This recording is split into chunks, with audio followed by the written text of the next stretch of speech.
গণতান্ত্রিক বাংলাদেশ বিনির্মাণে জনগণকে সর্বশক্তি নিয়োগের আহ্বান জানিয়েছেন বিএনপি চেয়ারপারসন খালেদা জিয়া। তিনি বলেন, গণ অভ্যুত্থানের অর্জন নস্যাতে ফ্যাসিস্টদের দোসর ও বাংলাদেশের শত্রুরা ষড়যন্ত্র করছে। দলের বর্ধিত সভায় ভিডিও বার্তায় তিনি বলেন, ফ্যাসিস্ট সরকার বিদায় নিলেও দেশ সংকটকাল অতিক্রম করছে। প্রতিশোধ, প্রতিহিংসা ভুলে বাসযোগ্য উন্নত বাংলাদেশ গড়তে ছাত্র জনতার প্রতি আহ্বান জানান খালেদা জিয়া। সাইফুদ্দিন রবিনের রিপোর্ট।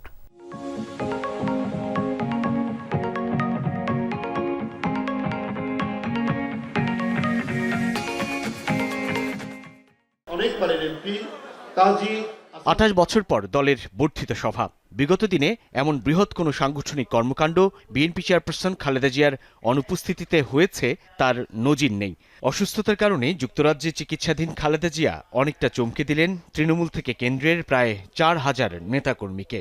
আমি চিকিৎসার কারণে যুক্তরাজ্যে অবস্থান করলেও আমি সব সময় আপনাদের পাশেই আছি।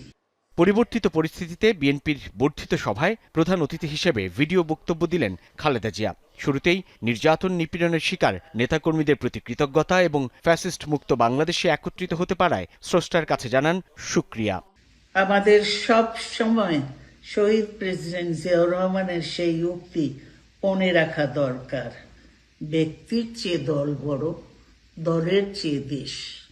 বিএনপি চেয়ারপারসন বলেন, রাষ্ট্র মেরামতের ন্যূনতম সংস্কার করে ফিরতে হবে গণতান্ত্রিক ব্যবস্থায়।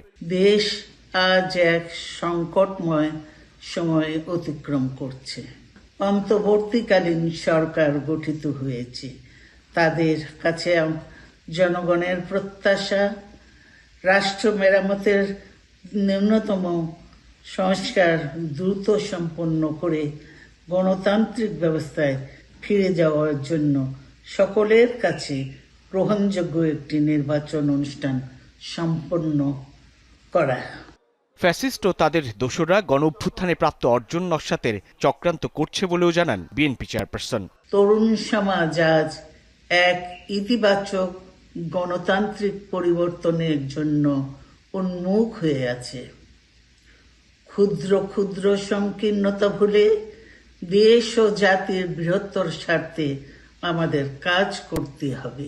এমন কোনো কাজ করবেন না যাতে আপনাদের এতদিনকার সংগ্রাম, আত্মত্যাগ বিফলে যায়।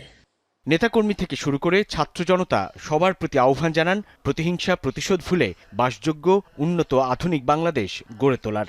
ছাত্র, যুবক সহ দেশবাসীর কাছে আহ্বান রাখতে চাই,